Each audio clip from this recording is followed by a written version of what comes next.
پروګرام لپاره موږ سره مرسته کړې ده. Nokia X101 2 SIM long life battery torch और धमाकेदार साउंड.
पैगंबर आया खादिम द पेज़ायका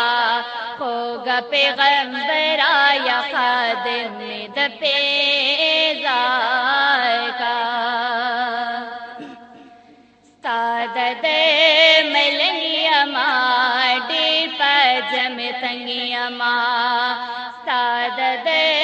मलंगिया माडी पजम तंगिया मा मालका बिलाल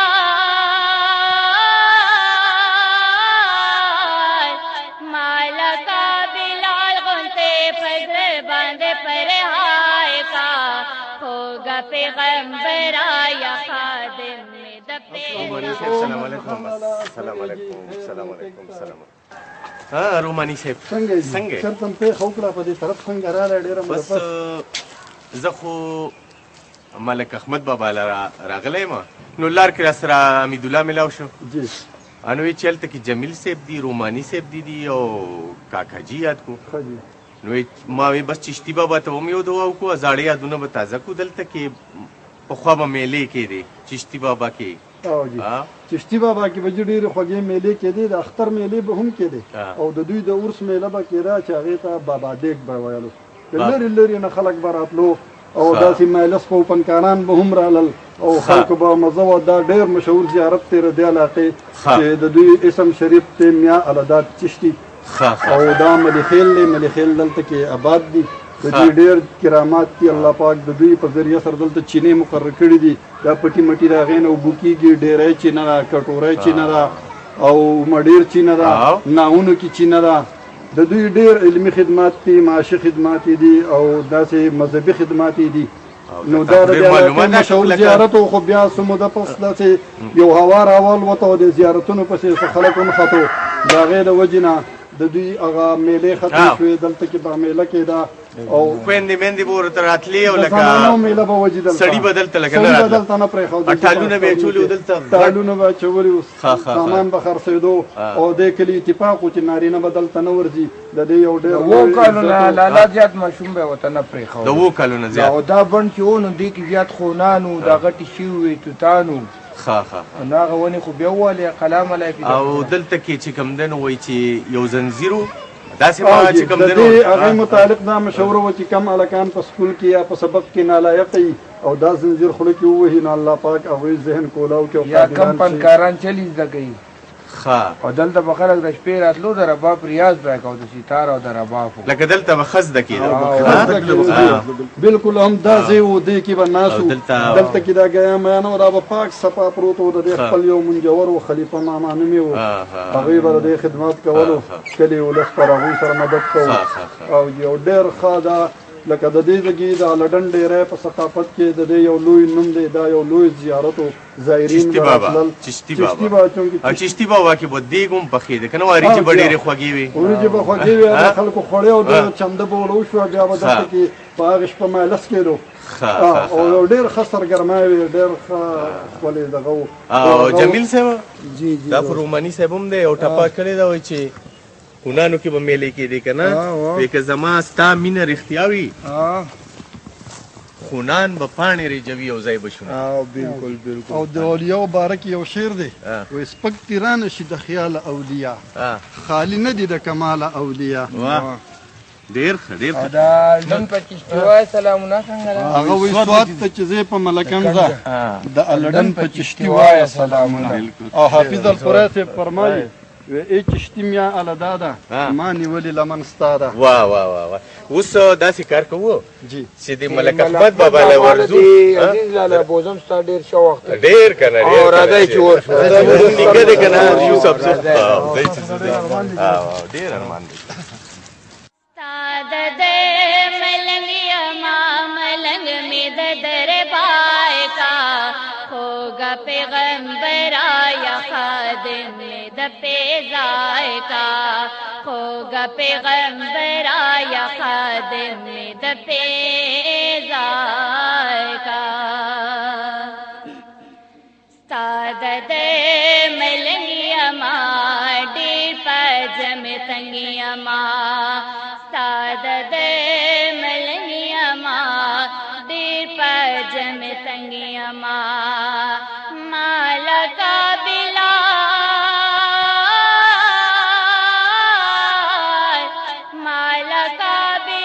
غنتے پدر باندے پر ہائے کا ہوگا پیغمبر آیا خادم میں دپے مامون کاکا جی ملک احمد بابا خو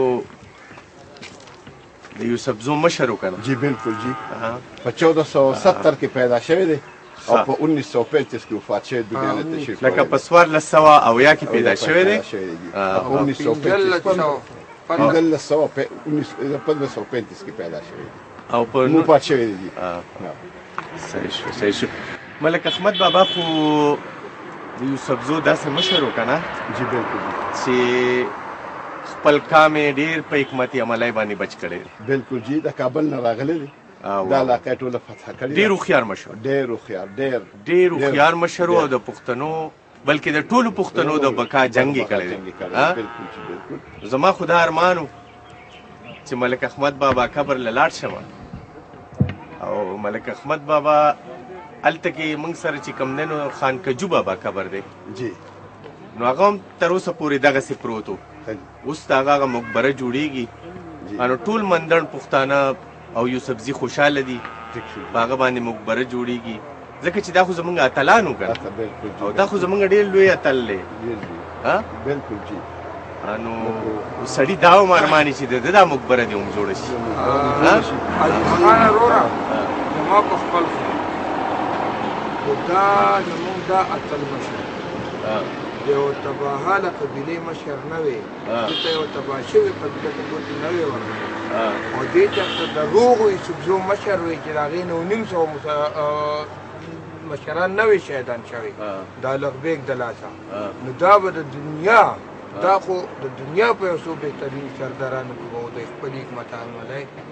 دا ډېر زیات یوازې دا نه چې په یوازې په جنګ کې نه چې یوازې د جنګونه کړي دي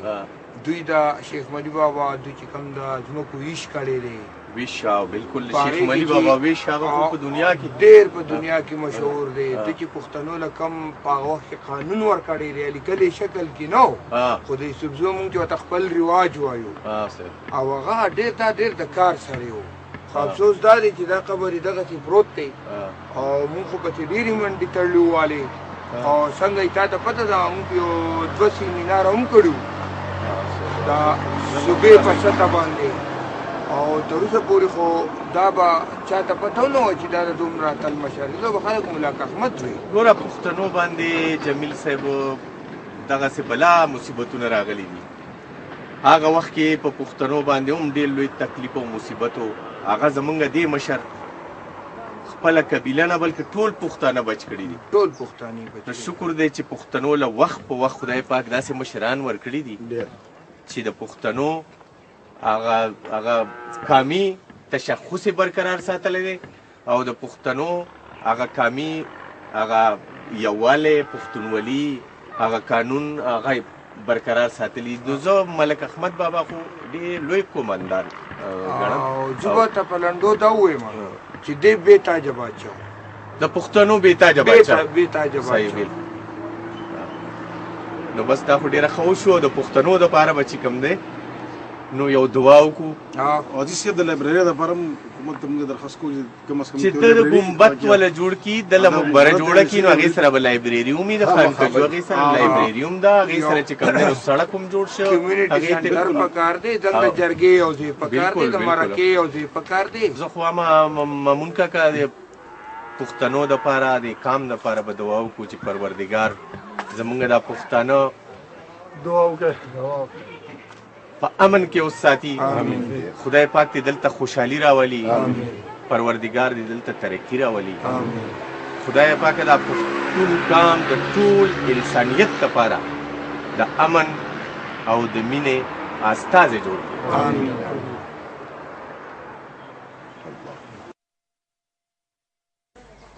عزیزان ارونم خوراله خدای په ګوتو راکړی عزیز خان آرام شه ګرانه لاړې زه د نورو تاریخي د ګون ته بوځم ټوپک به ووالو خدای دې د مرغۍ قسمت کړی و هغه به هونه خیره وشي او بېګاله به شپه وکړو ټنګ ټکور به په حجره کې وکړو زنګ د غریبۍ د حجره به ووینې او تلې رانه نه شوه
دا چې کوم دی نو موږ خو داسې ځای ته راورسېدو جی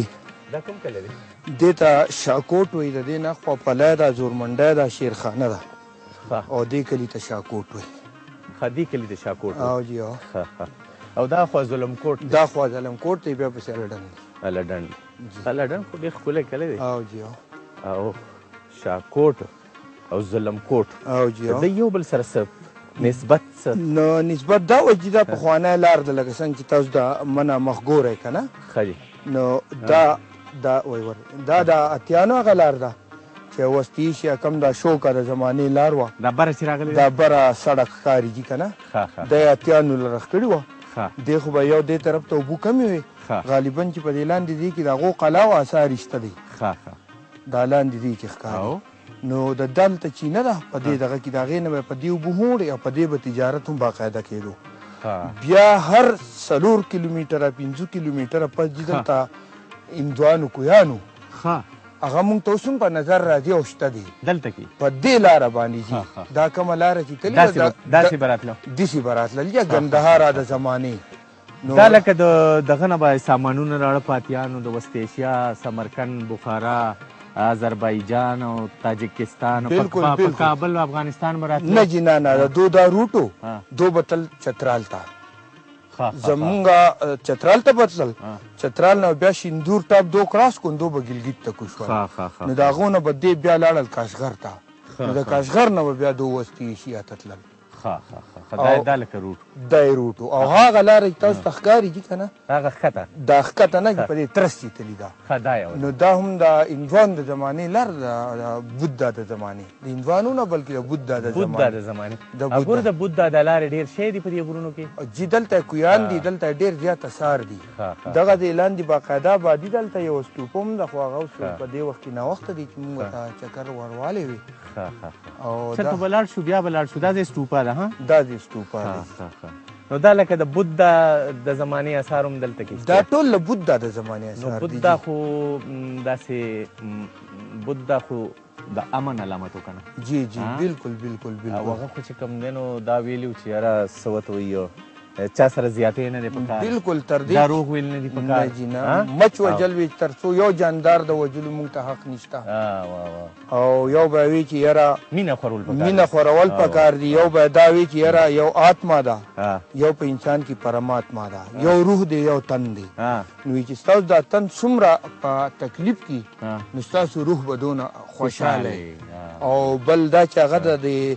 طبقاتي نظام ډېر خلاف و د دې اونچ نیچ دغه وجه وه چې بیا هندوانو د هغې په خلاف بیا جین مته او بیا هندوانو بهر الله او جمیل صاحب د دې ملکنډ د وجه تسمیه څه ده ملکنډ ورته ولې وایي دا خو جې لکه مونږ ته چې تر څو سینه به سینه راغلی دی مالا جي وایي امیل ته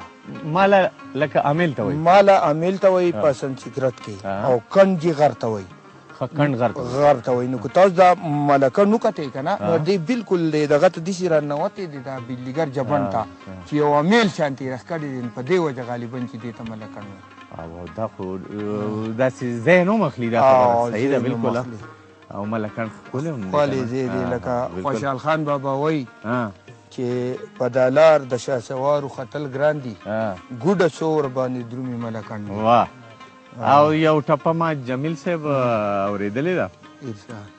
چې سوات ته ځې په ملکنډ ځه او دا لډن په ښکلو وایه سلامونه نو بس نن خو موږ ډېر ښکلي ځای ته داسې ځای ته دې راوستو ډېر تاریخي ځای دی او ما ته نجیم خان وختي وی دلته کې یو تخت هم دی په دې دا دغه چې تللی دی د دې هاتي درې دا کم د اتیانو دا لار چې تللي ده دا په دې دغه وخت چې دغه ځای کې کم د اشوکا باچا چې و په دې علاقه باندې اشوکا د ور وخت د هغې زمانې نو د هغو تخت دلته کې شته دی موږ به ورله ورشو تاسو به یې په خپله باندې نږدو دی موږ سره نږدو دی انشاءالله وي بل دا د ای وي ټي اولنی دا یو فخر و تحصیل شو چې په دې ځای باندې دا اولنی چینل دی چې راغی او دا د اتیدارې دا کومه لار چې د ذاتیانو یا کم دا تاریخي لارې چې دي چې دا زمونږ لکه د پخوانۍ زمانې نه د ټریډ یوه لار ده د تجارت د وسطي شانه د پېښوره پورې چې پېښور ډرای پورټ و په هغې زمانه کې نو دا فخر ایویټي خیبر تحصیل دی چې دا په اولني ځل باندې به لکه دا زمونږ کلیوالو رنګونو کې هم داسې یو داسې رنګ دی چې تر اوسه پورې چا نه و لیدلی کم از کم میډیا نه و لیدلی موږ لیدلی خلکو ولسونو نه و لیدلی ولسونو نه و لیدلی ډېره مننه ډېره مننه ډېره مننه ډېره بله یو مزیداره خبره ته وکړمه چې زمونږ لاندې علاقه چې دا دې ته سمه وایي دغې ته سمه وایي دې ته سمه وایي او د دې غر نه خوا چې دی دا سوات دی ښه وایي که دي د سمې که د غره ښکلي دي ټوله دنیا کې پښتانه ښکلي دي نو بله خبره دغه سپین تاپي چې تاسو وینه نو دا به هم تاریخ شي دا به هم لکه ایویټي خیبر په اولني ځل باندې به دا وښیي چې په دې باندې روډ را روان دی په دې لړم په دې مونږ چې په کوم ځای ولاړ یو نو د موټروي او شاخ په دې را روان دی هغه نور به هم ښکلی شي نور به هم ښکلی شي ګوره جمیل صاحب شکر دی دلته کې امن دی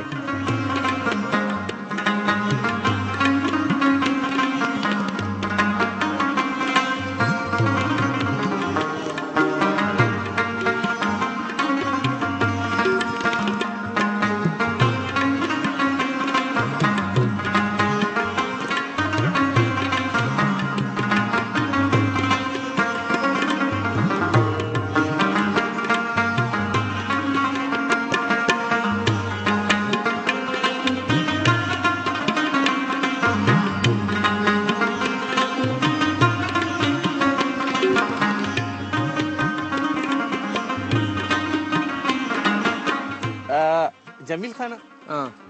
هغه تخت چې دی دې ته تاسو دا تخت ولې وایي دا په اصلي کې خو مونږ چې په کلي کې مشهور شوی چې دا تخت دی خو دا په اصلي کې تخت نه و دا د هغو د عبادت د ټول نه غټ ځای و نو مونږ ورته تخت وایو دا کم ځای چې مونږ ناست دا کنډرې وې نو هغو دغه دی به عبادت کوو تاسو ته خو پته ده چې دا بود مذهب چې دی نه هغه تاریک الدنیا دی د خلکو نه لرې عیسایت شو بود مت شو نو دلته به د هغو بکشوګانو اوسېدل او دغه ځای کې به عبادت کوون دی ته هم په دغې وجه تخت وایو بس د هغو د عبادت یو ښکلی رخ شوی ځای و خو بدقسمتانه خلکو خراب کو بار بار د حکومت په نوټس کې دا خبر راوستی شوه چې دا یو زمونږ د آثار قدیمې یو غټه سرمایه ده او د دې حفاظت وکړئ هیڅ چا حفاظت نه کو دې نه سکې ووتې بوتان کې ووتل ټول څیزونه ترې خلکو ویستل غټ غټ خلک په دې کې انوالو ځینې نومونه اخیستل مناسب په دې کې ما چې تر کومې پورې ما ته معلومات دي نو ما اورېدلي دي چې په دې کې د دې نه د سرو زرو هغه کم ګوتم بود چې دی بود ده د هغوی یو بود تلی دی او په ډېر کم قیمت باندې به وطن ګوی د هغې سړي دپاره خو ډېر زیات دی خو په ډېر کم قیمت باندې هغه تلی دی او په هغې وخت کې زمونږ نیکو چې و غلام محمد خان پالړن خان باندې مشهور نو هغو د هغې وخت چونکې دا یو ایجنسي وه ملکن ایجنسي نو دلته کې به د پی ای دغه چلېدو لکه با اختیار مجسټریټ و نو هغو ته یې وینا وکړله چې یاره دغه شان کسان او خپل نوکران یې راولېږل پسې خو چې هغه راتلو نو په هغې کې غټ کسان انوالو بلکې د حکومت سرکاري کسان پکې هم انوالو او هغه دا ګوره دا ټول کنډرات ښکاري که نه نو دا یې تباه کړي ښه واضح ښکاري دا ډېر اهم ځای او بله مشینان به یې راوستل پسې هغه په دې سیکه باندې په دات باندې اواز کوي نو په دې کې چې څونه د سرو زرو سیکې وې یا د دې نیزو میزو هغه سرونه و یا تورې وې هغه ټول یې تیستلي دي نجیم خان صاحب دا زمونږ چې کوم دی دا زمونږ ماضي ده نو په کار دی چې دا موږ محفوظه کړو او زمونږ خلک دومره هم نه پوهېږي چې یاره خپله ماضي روانوي هغه پوړه یې د ځانه لرې کوي په کومه باندې چې دی بره بخېږي اوس دې وخت کې هم راځي کسان او دغه دوی اوس هم راځي اوس هم راځي بقا دغه مشران نظري او دغه انټیکس عزیز صاحب زه به ته خبر وکړم د بدقسمتۍ نه مونږ څونه پښتانه کې یو که نه نو دا څنګه یو خامي ده چې مونږ همیشه د وختي پیدې دپاره او دغسې په ځان تنقید پکار دی دا صحیح ده لرې پیدې مونږ پرېښي دي او وختي پیدا مو اخیستې په هغې کې مونږ زیان خوړلی جمیل صاحب چې په ځان تنقید وکړو نو دا زموږ دپاره تعمیر دی د قامي تعمیر دی نو په ځان باندې خود تنقیدي هم پکار ده بل دا ده چې دا غریبانان خلک دی که نه حکومت ته هم بار بار وینا وشوه زمونږ څو رشته دار خورایو هم په ارکیالوجي کې دی هغو ته هم مونږ وینا وکړه خو حکومت په دې کې زما خیال دی چې دا تیدرې دا کمه د اتیانو دا لار چې دلته کې څونه محفوظ ده خو دې له په ټیم باندې حکومت وخت ورکړی وې د دې دغه کړی وې خصمانه کړی وې دا به د دې نه نور هم په ښه حالت کې او دا چې ورځ تېرېږي نو د بارانونو سره او د دې سره د دې نور هم تباهي کېږي سوره ښکلې ونه ده نو په کار دا دی چې حکومت دا په خپل تحویل کې والي او د دې کې چې څه دغه چې هغه ټول دغه کې برابر ښه خبره دی خو ښه دا سپی وختي راسې مڼ وایي نجیم خان دا دلته کې چېرته مرغۍ ګرځېدلي مونږ چې په دې لیکه کې ناست یو په دې ځای کې ډېر په ښه تعداد سره زر کې میلاویږي چکور ورته په اردو کې وایي او زرک ورته په پښتو کې وایي نو دا زرکان دلته کې ګرځېدلي دي نو د هغې په بین پسې یا وختي ګرځي هر کله چې دی خو دی په هغې بین پسې ښکاري دی که نه د ښکار عادت دی نو په دې وجه باندې دی بین وهي او ګرځي ښکار هم یو خوند دی پکې او مزه پکې نو بس زمونږ د ثقافت د پښتنو د ثقافت د ورکوټویل نه په لیندو لګیا شو بالکل لویږو نو بیا دلته خو بلا د مخچونو جنګ پکې هم کېدو د مخچونو جنګ نه خبر یې بالکل بالکل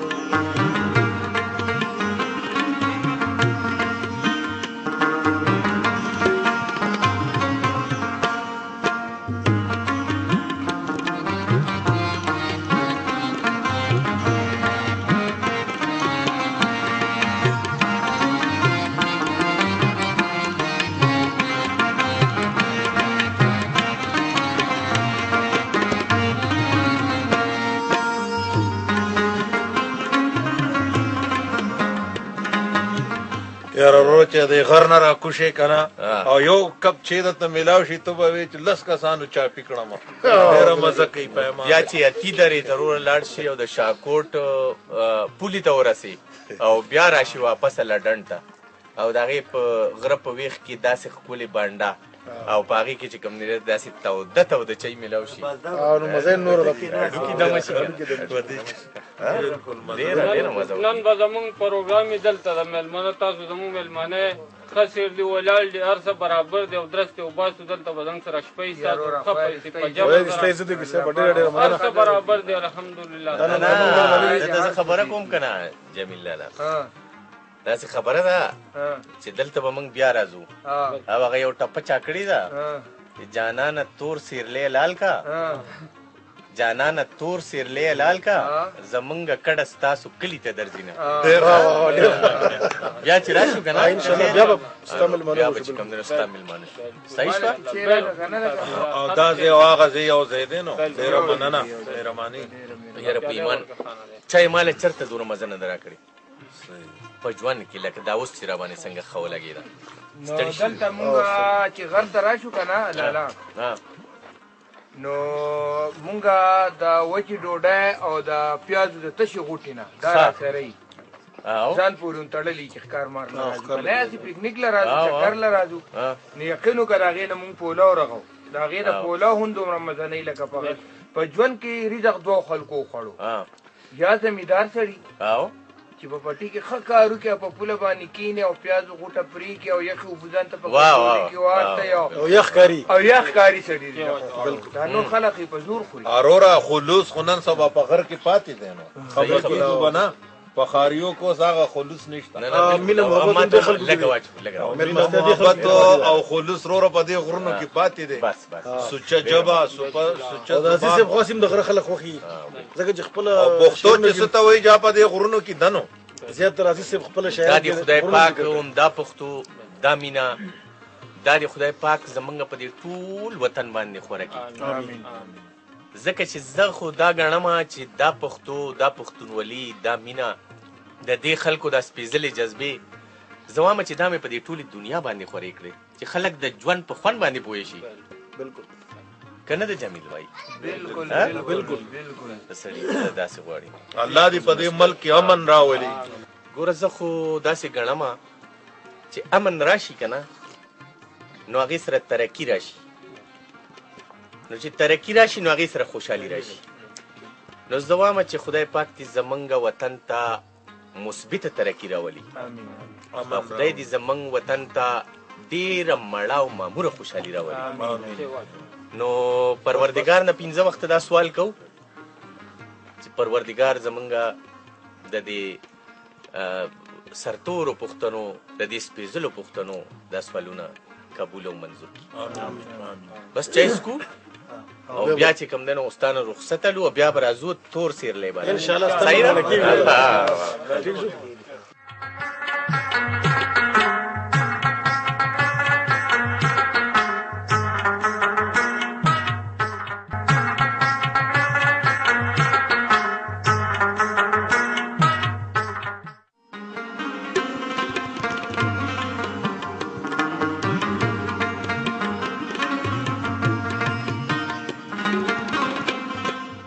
بسم الله الرحمن الرحیم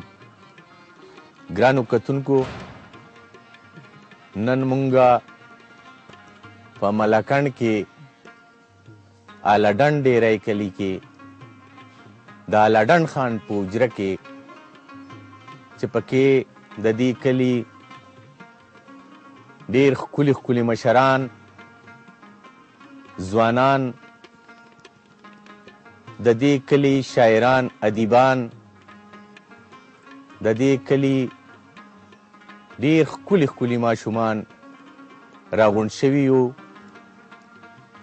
آلډن ډیری چې د ډېرو نرانو پښتنو کلی دی د شاعرانو کلی دی د ادیبانو کلی دی د سترګورو او د جبورو پښتنو کلی دی کتونکو نن مونږ د آلډن خان په حجره کې حجره جوړه کړې ده او هغه زاړه روایات بیا دا زلمی غواړي چې تازه کو، دا مشران غواړي چې تازه کو، دا ماشومان غواړي. نو نن هغه زړې خبرې، هغه پخوانی خبرې، هغه د حجرې خبرې، هغه به موږ کوو. ټول مشران ناست دي زموږ سره او ټولو سره به خبرې کوو. نو راځئ چې خپله حجره شروع کړو. محمد جمیل صاحب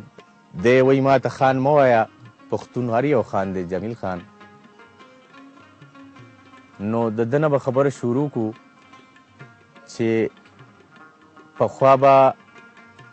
په حجرو کې خلکو ناسته کوله زما هم یاد شي، او هغې کې به مشران چې راله کشران به ورته پاڅېده. مشرانو چې به څه کول هغه به کشرانو لیدل، هغوی به د هغوی نه تربیت اخیسته، او هغه کشر چې به ورو راته نو هغه مشر به ورته خپل چارج پرېښودو، هغه اختیار به یې ورته پرېښودو، او د هغه نه به چې بیا زلمی کېده د غم خادی سړی به ترې جوړ شوی و، زیږ ځوان به ترې جوړ شوی و، او هغه به چې کوم دی هغه کې به توکل پیدا شوی و، هغه به رسک اخیستی شو، هغه به په خپلو خپلوانو باندې پوهېده. اوس چې کوم دی نو داسې وخت راغلی دی چې مونږ ځان له چې کوم دی نو بیټوکونو کې ناست یو، هر یو زلمي سره ریموټ دی او دغې راوړی دی، ډیش یې لګولی دی، او د ټولې دنیا سټیشنونه پې نو د حجرې خاتمه چې دا یا زوال چې دی دا د پښتنو د ټول نه غټه بدنصیبي ده زما په خپل خیال. نجیم خان ورته به ووایو چې دی څه وایي په دې هکله باندې. لکه څنګه چې تاسو خبره وکړه مشرانو، حجره چې دا د پښتنو د ثقافتو او د پښتو یو ځای دی چې په دې کې به پخوا جرګې هم کېدې، مرکې به پکې هم کېدلې، او په دې کې به ډېرې غټې فیصلې لکه نن چې په عدالتونو کې کېږي نو په هغه پخوانی زمانه کې به په دې کې هغه فیصلې هر قسمه فیصلې کېدې. اوس د بدو مرغو به ورته ووایو چې کشران په انټرنیټونو ورپسې شوي دي یا د ټي وي ګانو په چینلو کې، او ما ته افسوس په دې وشي چې د سیټیلایټ د چینلو سره د روان کل چې کم دی د کیبل په ذریعه تاسو یقین وکړئ چې د ماشومانو نه زه د هندوانو د هغې مذهبونو او د هغو هغه خبرې اترې اورم، لکه د هغو هغه کلچر زموږ په دې ماشومانو کې دونه ورننوتی دی چې نمست او دا لکه پویتر او دا قسمه د هندۍ ټکي د اردو په ځای یا د نورو خلکو هغه کلتوري چې کوم دی نو خپل کړی دی.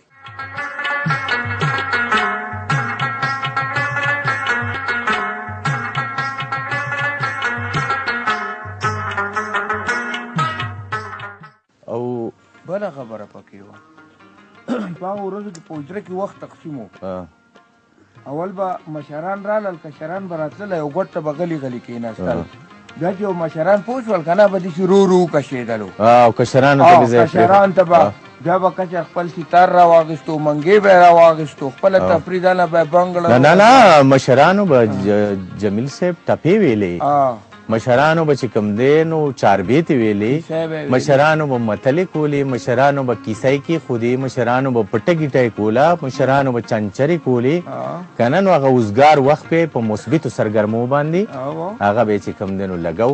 او اوس چې کوم دی د ټولو خلکو مازغه چې خالي نو هغه بیا منفي سوچونه پیدا کوي.